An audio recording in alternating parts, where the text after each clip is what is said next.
Buenos días, mi nombre es Jessica Vázquez, soy docente de Ingeniería Industrial. Hoy los estaré acompañando en esta fase del semillero para poder compartir con ustedes un poco de la experiencia que he tenido a nivel de investigación y algunas recomendaciones que van a ser útiles en su proceso de consolidar su trabajo de grado o también si ustedes desean a través de los semilleros generar algún tipo de producto, ya sea un artículo, un póster que puedan consolidar allí sus resultados de investigación.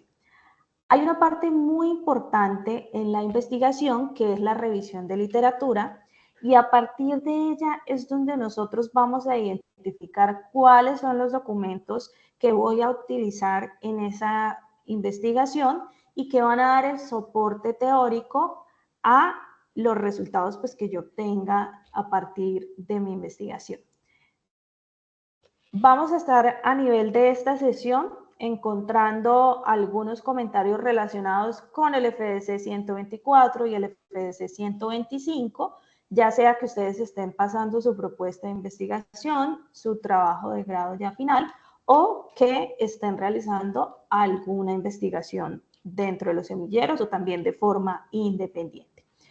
¿Qué es importante para resaltar acá del FDC 124? En la parte de la descripción del problema, si lo recuerdan o si lo están construyendo, hay una parte al final que menciona una pregunta de investigación. Esta pregunta yo la suelo considerar la columna vertebral de las investigaciones porque es la que engloba cuál es ese problema, esa necesidad a la cual yo le estoy buscando solución. Y a través de los conocimientos y de lo que han postulado otros autores, busco darle respuesta con mi revisión, con esa investigación que estoy haciendo, con ese análisis de datos o de documentos que realizo. Importante pues que esté fundamentada en literatura especializada, en la lectura de esos documentos, en la discusión de pronto con algunas personas relacionadas con la temática, el asistir a congresos o estos eventos donde se divulgan resultados en la temática que estamos trabajando, también podemos encontrar información muy útil y, por supuesto, la experiencia del investigador, en este caso sus directores, sus docentes de semillero y en general, pues los docentes que pueden apoyarles ese proceso de realizar su trabajo de grado o su investigación. ¿Qué nos puede llegar a revelar la revisión de literatura? Que quizás el tema ya ha sido muy estudiado, que ya encontramos mucha información disponible sobre la temática, que existan varias teorías, varios métodos que ya lo han analizado desde diferentes formas y también podríamos llegar a encontrar lo contrario, que quizás es un tema que no han buscado mucho, que identifiquemos algunos o realicemos algunos descubrimientos que no teníamos ni idea al momento de iniciar la investigación y que no nos imaginábamos que justo en esa temática íbamos a encontrar, por ejemplo, la aplicación de un método de solución a un proceso que estábamos tratando de analizar. Importante también que esa revisión esté estructurada. Entonces, esa revisión de literatura bibliográfica, al ser de investigación, no puede ser tan a la ligera de ir a encontrar documentos sin saber qué voy a hacer, para dónde voy, por qué lo hago.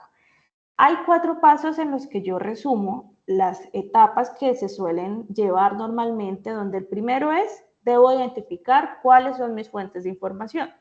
En este caso, para la institución, si ustedes están realizando el trabajo de grado, tenemos que para monografía teórica necesitamos 25 fuentes de una persona, 2 personas 50 fuentes. Si estamos haciendo un trabajo de investigación y tiene 3 personas, pues vamos a tener que incluir unos documentos adicionales porque pues son más personas trabajando en la investigación y podemos revisar una mayor cantidad de documentos y tener una información sólida que respalde esa investigación. Planificar la búsqueda, es importante definir dónde vamos a buscar, qué vamos a buscar, cómo lo vamos a buscar y no hacerlo sin tener un rumbo definido. La evaluación crítica de la información, muy importante, pues cuando ustedes estén leyendo los documentos que seleccionaron. Y finalmente, la organización de la bibliografía, que aunque aparece aquí al final, la debemos hacer casi que desde el inicio. dejar de tenerle un poco de miedo a eso de las normas APA y llevar esto de la mano con la revisión de los documentos para que cuando ustedes finalicen su trabajo de grado ya tengan consolidada esas referencias bibliográficas. Hay dos tipos de fuentes de información que yo puedo tener. La primaria, libros, revistas, bases de datos bibliográficas, la que es sumamente científica, y secundaria, que aunque no la consideramos información que esté a nivel científico publicado, es información muy relevante y eso va a depender también del sector. Hay sectores en los cuales quizás las organizaciones o las entidades representativas de ese sector generan reportes, informes, algunos análisis sectoriales y no necesariamente lo hacen en bases de datos científicas. Entonces no podemos perder de vista esta información que es valiosa para dar un fundamento teórico a nuestro análisis de investigación. Y también las revisiones sistemáticas que aparecen aquí al final, donde lo que me consolida es un análisis de cómo ha evolucionado el tema a nivel del tiempo. Encontrar revisiones sistemáticas de mi temática y leerlas con anticipación antes de empezar a generar búsquedas nos van a permitir entender un poco más el tema y saber realmente pues, qué es lo que debo buscar en los documentos que seleccione. ¿Dónde puedo yo encontrar esa literatura? Existen fuentes, bases de datos de acceso abierto, como las que ustedes visualizan acá. Las más conocidas, seguramente Google Academic, algunas que de pronto ustedes no han utilizado, pero que las buscan así tal cual su nombre y las pueden identificar fácilmente en el buscador en línea. Aquí tengo algunas abiertas como ProQuest. Si ustedes ven, la ventana de buscador es muy similar a los buscadores usuales que conocemos. Todas estas bases de datos tratan de tener una configuración muy amena para el usuario, para que sea muy intuitiva la búsqueda. Y pues Google Academic. Y como lo dice allí, a hombros de gigantes, poder basar nuestra investigación en lo que ya han consultado otros y en los análisis y recomendaciones o conclusiones que han generado investigaciones previas. Resalto esta de Lens que la vamos a abordar ahorita nuevamente, donde tenemos dos tipos de información, obras académicas y patentes. Y esto de patentes no aplica para todos si están realizando algunas consultas a nivel de monografía teórica, sino más para quienes realizan trabajos de investigación y pues lo menciono porque acá en el semillero sé que muchos de ustedes tienen este tipo de enfoques en donde están haciendo ya sea una vigilancia tecnológica, una inteligencia competitiva o quieren identificar cuáles son esas tecnologías más nuevas para cierta problemática que ustedes estén analizando. Entonces, ¿qué debo yo tener en cuenta en esa planificación de la búsqueda? Ya identifiqué que existen varias bases de datos. Ahora debo, a partir de lo que he leído, y sé que suena de pronto no tan chévere, pero debemos leer sobre el tema. Yo no puedo empezar a buscar sobre el tema si no tengo una base mínima de en qué consiste, cómo ha evolucionado, qué es lo último en esa temática. No a grandes rasgos, porque eso es lo que vamos a hacer con la investigación, pero sí entender los conceptos básicos. Pasa muchas veces, chicos, que ustedes seleccionan en el banco de ideas la idea que van a trabajar, ya se asignan los objetivos, pero realmente no hemos revisado nada sobre esa temática que tenemos asignada. Entonces, importante leer. Cualquier trabajo de investigación siempre va a implicar lectura y eso lo deben tener ustedes claro. Por eso es muy importante que ustedes seleccionen un tema que les agrade, que les guste, que los motive, para que esa lectura no sea aburrida, sino antes nos despierte cada vez más interés por seguir documentándonos y entendiendo más esa temática. Ahora, ¿qué debemos ir identificando en esas lecturas? Palabras claves, descriptores, cuáles son esos términos que son siempre recurrentes en esos artículos, en esas fuentes que estoy revisando. Siempre aparecen los mismos, hay autores que nombran mucho, todo eso lo voy capturando para poder realizar búsquedas más refinadas. Aquí lo mencionaba, lecturas preliminares son indispensables, identificar términos de búsqueda, seleccionar nuestra base de datos apropiada, que lo veíamos antes, y aparece un concepto muy importante que es la ecuación de búsqueda. ¿Qué es esa ecuación de búsqueda? Una combinación de las palabras claves que identificamos en la temática con algo que se llama operadores booleanos. Los operadores nos permiten combinar las palabras, así como funcionan los operadores en matemáticas. Aquí también la ecuación de búsqueda es una ecuación muy similar a la matemática, pero con palabras. ¿Cuáles operadores booleanos tenemos? Tenemos operadores booleanos de intersección, y aquí aparecen estos diagramas de Venn que lo veíamos en el colegio, donde, por ejemplo, si yo estoy buscando unos documentos o mi temática está relacionada con cibermedios, pero también con interactividad, cuando yo agrego el AND, que es el I en español, le estoy diciendo que busco documentos que tengan cibermedios y que también tengan interactividad. Entonces, me interesa la intersección de estas dos palabras, hablando en términos del diagrama de Venn. Si yo lo que quiero es dejar un poco más amplia mi búsqueda, suelo utilizar el operador booleano OR, donde estoy haciendo una suma de que todo lo que esté en el conjunto A, o que tenga la palabra A, o pueda tener la palabra B, me sirve dentro de los documentos que está seleccionando mi ecuación. Entonces, ¿qué hace esta ecuación? Nos ayuda a filtrar casi que sin haber leído los documentos. Generamos la ecuación y ella, a partir de esas bases de datos que veíamos ahorita, empieza a seleccionar cuáles documentos cumplen con estas condiciones y cuáles no. Entonces, aquí tenemos con el OR un ejemplo. Ya sé que quiero algo con cibermedios, pero resulta que también yo en la lectura identifiqué que a esos cibermedios también se les dice medios de comunicación. Entonces yo la voy a volver un poco más flexible en mi ecuación y le voy a decir que quiero documentos que tengan la palabra cibermedios o medios de comunicación. Mantengo el I que tenía, pero ya no solo me interesa la interactividad, sino también resulta que la participación es importante en esta temática que estoy revisando.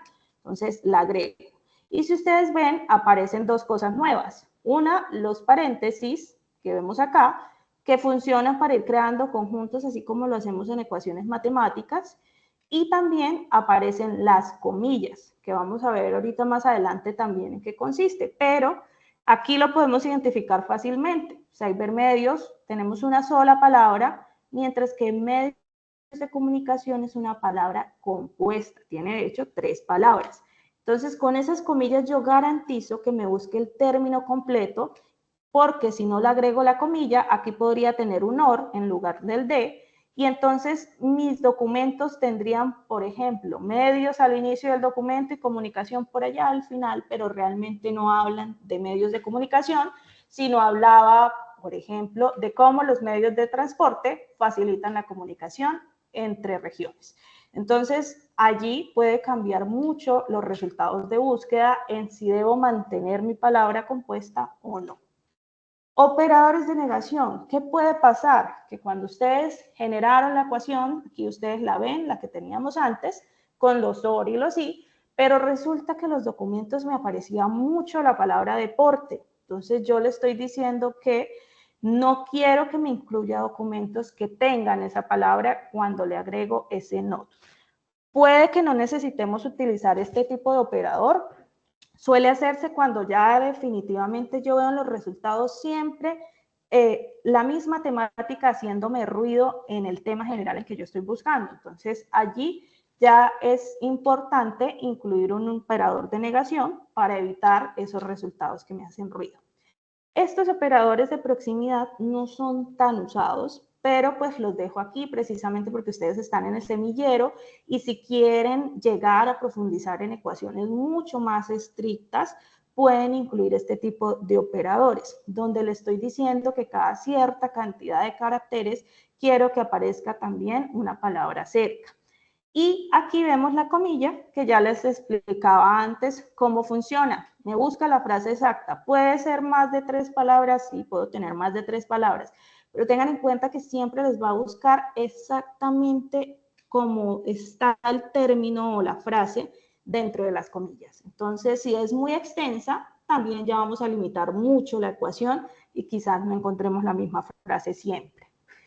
Los operadores de comparación serían los últimos para cerrar esta lista de operadores booleanos más utilizados, donde son los operadores que conocemos matemáticos, mayor que, menor o igual, y esto lo solemos usar mucho para las fechas, para filtrar en los años que voy a revisar en mi ecuación de búsqueda, los años de publicación que pueden tener esas publicaciones, esos documentos que estoy buscando en las bases de datos. Entonces, yo puedo utilizar que sea mayor que el 2005, mayor que el 2020. Normalmente solemos buscarlos de los últimos 5 años porque queremos información actualizada y reciente. Ya si ustedes están realizando un estudio de cómo ha evolucionado una temática desde sus inicios, pues tendrán que tomar una ventana de tiempo mucho más amplia. Y finalmente aparece los de truncamiento o caracteres comodín.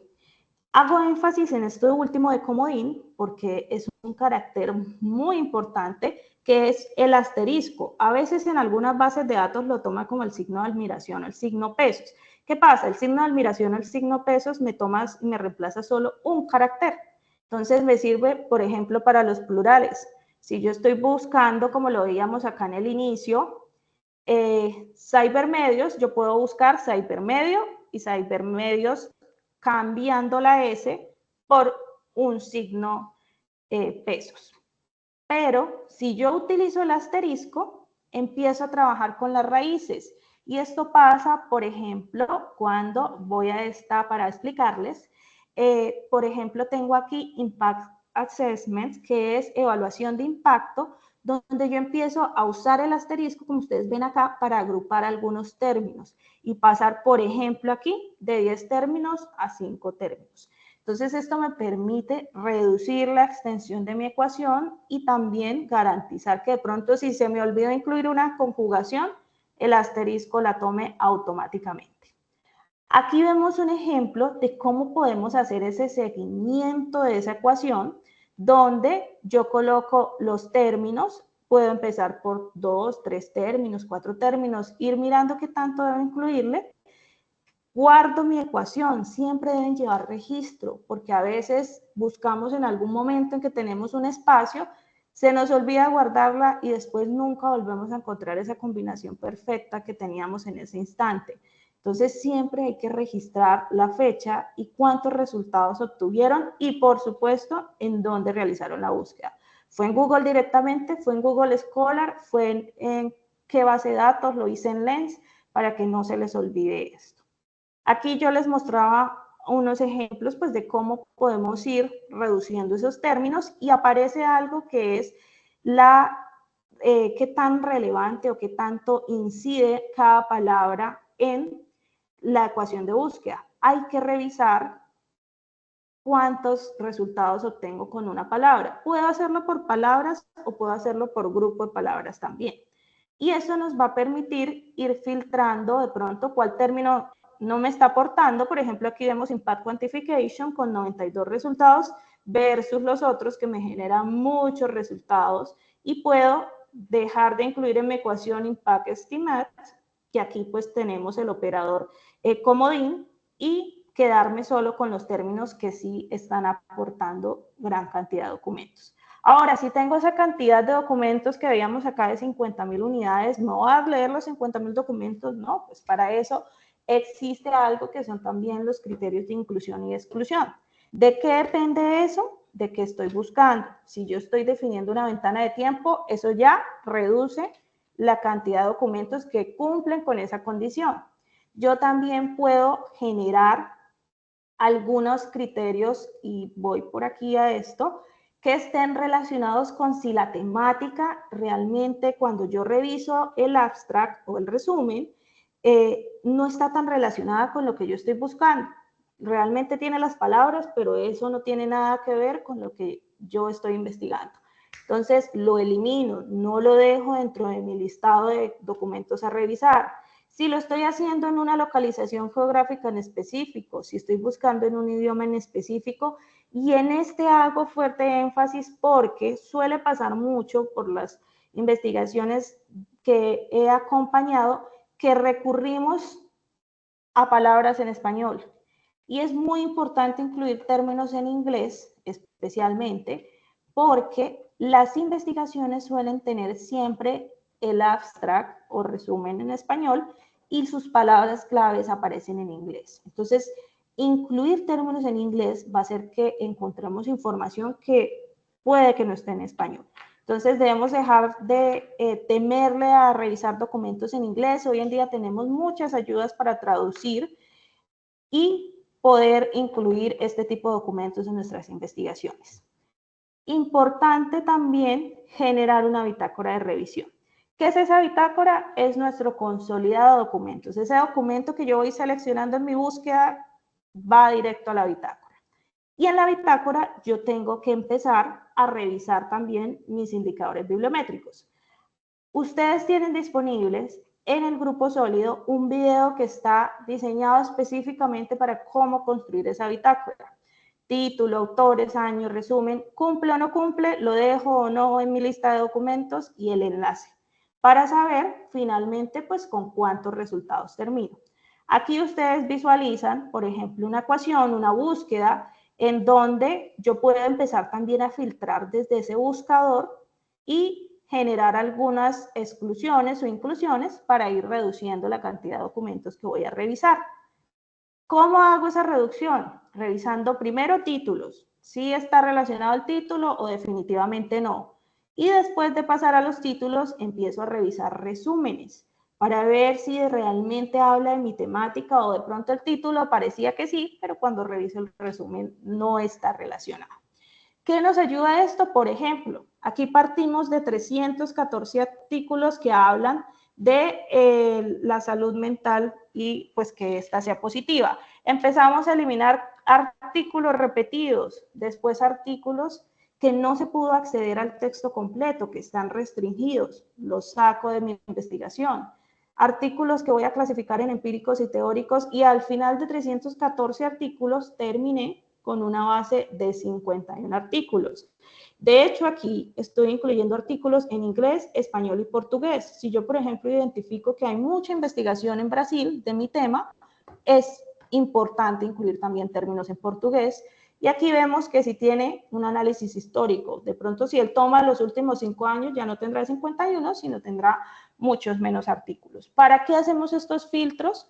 Porque lo que nosotros buscamos es leer esos documentos, analizarlos, no dejarlos solo en esa tabla. Y aquí aparece nuestro tercer paso, la evaluación crítica de la información. ¿Qué hacemos allí? Preguntarnos, nuevamente volver a preguntarnos. Ya tenemos la pregunta de investigación inicial, pero en la investigación lo que hacemos constantemente es generarnos incógnitas y tratar de resolverlas a través de esa búsqueda de información. ¿Cuál es el problema que están investigando en ese documento que estoy revisando? ¿Qué metodologías usaron? ¿Si obtuvieron datos satisfactorios para esa metodología? ¿Qué recomendaciones hicieron? ¿Cuál es la impresión que nos genera el artículo? ¿Sí suma mi investigación o definitivamente no lo tengo en cuenta? ¿Y qué va a pasar con ustedes a medida que van leyendo sobre el tema? Van a volverse ya más críticos en seleccionar esa información porque empiezan a conocer los diferentes enfoques que puede tener ese tipo de temática. Y esto les va a dar mucho respaldo y seguridad para cuando vayan a escribir los resultados, para generar los análisis que más adelante veremos cómo podemos analizar esa información. Aquí solo estamos viendo cómo seleccionarla y definir ese banco de documentos que vamos a revisar. Y por supuesto también les dará un respaldo de conocimiento en la temática para el día que ustedes realicen en la sustentación. ¿Cuál es el fin? Que ustedes lleguen a esa sustentación siendo los más expertos en esa temática. Bueno, y finalmente tenemos el último paso, que es el de organización de la bibliografía. ¿Qué nos permite eso?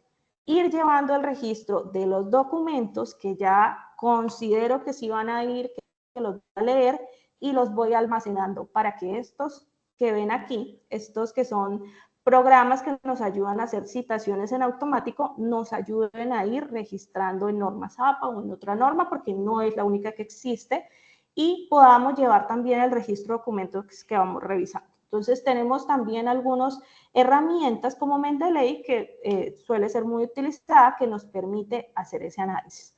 Recomendaciones finales antes de entrar y mostrarles un poco más de las bases de datos. Importante que la búsqueda también entre en fuentes secundarias, que ustedes revisen que han salido de los boletines, de los informes sectoriales, y ya voy a ese punto a darle una herramienta muy importante que ustedes tienen en la institución y que quizás no utilizan. Importante planificar, mantener el registro, y para eso tienen el video de la bitácora, y también llevar el registro de cada documento que utilizamos. ¿Qué incluimos en la ecuación? ¿Qué no incluimos? ¿Y qué documento se mantiene en la investigación? ¿O qué documento ya decimos prescindir de él? ¿Qué también quiero mostrarles antes de cerrar esta presentación? Que ustedes, para extraer información, no solo cuentan con las bases de datos que veíamos acá, sino también tienen una herramienta muy buena, que es el repositorio institucional. Allí que van a encontrar, cuando ustedes entran aquí a trabajos de grado, les aparecen, aquí pues ya está filtrado, pero les aparece la facultad, entran a Ciencias Naturales e Ingeniería, entran a buscar industrial, y aquí ustedes pueden tener tanto de tecnología como de ingeniería todas las publicaciones que han hecho compañeros antes, y que algunas están de acceso abierto, y ustedes van a poder revisar cómo hicieron ellos ese filtro, qué herramientas utilizaron, cómo estructuraron el documento, no para copiarlo. Si de pronto hay uno muy útil que nos puede servir como antecedente, lo cito en mi documento, pero sí para guiarnos de la estructura, de las herramientas, y tener una dimensión un poco más amplia de cómo debo estructurar ese documento final. Entonces, importante esos antecedentes. Y también en Academusoft hay una herramienta que se llama EMIS. Aquí tenemos otras bases de datos. Realmente ustedes, ¿qué tienen que hacer? Buscar a nivel de la temática cuál base de datos es la más adecuada, y apoyarse, por supuesto, en sus directores para tomar también esa decisión. Y tenemos EMIS, que es una base de datos sectorial que nos permite realizar análisis de cómo se encuentran los datos a nivel de cierto sector. Esta base de datos es muy interesante para que ustedes la consulten. Aquí creo que ya cerró sesión, pero un momento. Pero allí nos permite acceder a algunos análisis sectoriales de cómo se encuentra el sector que ustedes están consultando. Si, por ejemplo, ustedes están haciendo una búsqueda en el sector de hidrocarburos, en el sector de agrícola, ustedes pueden, aquí ya me apareció para mostrarles, ustedes pueden ingresar allí y generar reportes sectoriales, estadísticas sectoriales, que son otro tipo de fuente, que no es un artículo científico, pero son fuentes también con un carácter validado a nivel de que estas bases de datos permiten darle un refuerzo a nivel cuantitativo de las estadísticas que encontramos. Allí también les pueden aparecer tendencias, les pueden aparecer información sobre el sector que no van a encontrar directamente en las bases de datos tradicionales. También que les quería mostrar, antes de cerrar esta sesión, que en Lens ustedes pueden ingresar las ecuaciones. Por ejemplo, aquí yo tengo soft skills como competencias blandas, y me interesa en la gestión organizacional, cómo están relacionadas. Entonces yo puedo darle una búsqueda aquí en Lens, ya les mencionaba que también podemos buscar patentes de esta, pero hacerlo en obras académicas y generar la búsqueda. Aquí nos arroja, por ejemplo, con estos términos que yo puse que quería soft skill juntos y organizational performance también juntos, y me arrojó 75 documentos. Entonces, acá en Lens lo solemos recomendar bastante porque nos permite generar análisis directamente en la base de datos, y nos genera, se demora un poco según la cantidad de resultados que ustedes tengan, pero nos genera también gráficas de análisis que son muy útiles. ¿Puedo utilizar Lens? Sí. Si no lo quiero hacer con Lens, igual yo puedo basarme en lo que ustedes generaron en la bitácora y, ¿por qué no?, realizar a partir de ese diagrama de Excel, del consolidado que nosotros tenemos en la bitácora, poder generar nuestros gráficos de análisis. ¿Qué vamos a analizar nosotros? Para eso ustedes, cuando reciben su FDC 124, tienen ustedes unos objetivos. Esa revisión de literatura no surge de la nada. Aquí tengo un ejemplo de uno del banco de ideas, donde nos dice realizar un análisis bibliométrico para determinar cuáles son las competencias blandas en el contexto laboral. Aquí pues no está completo esta ficha, y por medio de la identificación, y esto es lo que yo voy a analizar: autores, títulos, años, fuentes de difusión, qué metodología usaron, era cuantitativo, cualitativo, mixto, qué resultados obtenían. Y esto nuevamente lo hago en una tabla de Excel, si me parece mejor, que pues podemos filtrar la información fácilmente. Entonces, estas son algunas de las recomendaciones iniciales para que ustedes puedan tenerlas en cuenta cuando estén realizando sus búsquedas, y pues a medida de estas sesiones esperamos profundizar quizás un poco más en cómo vamos a hacer esas revisiones, qué herramientas podemos utilizar para generar esos análisis, pero hoy estábamos pues focalizados en poder entender cómo identifico esos documentos y dónde puedo seleccionarlos. Muchas gracias por ver este video. Tendremos nuestra sesión sincrónica en donde resolveremos algunas dudas y haremos algunos ejercicios en vivo para que a ustedes les quede un poco más claro este tema.